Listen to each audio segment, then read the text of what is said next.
জীবনের গল্প এত ছোট নয়, একদিন এসে ফুরিয়ে যাবে।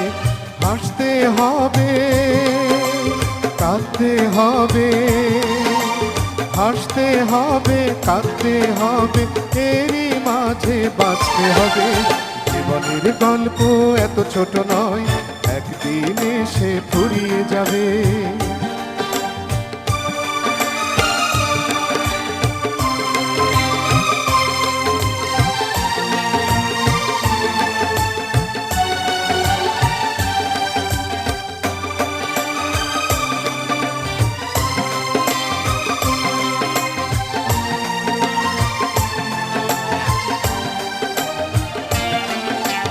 যে আগুনে পুড়ে পুড়ে হয় রে সবই কালো, সে আগুনের বুক থেকে জ্বালতে হবে আলো।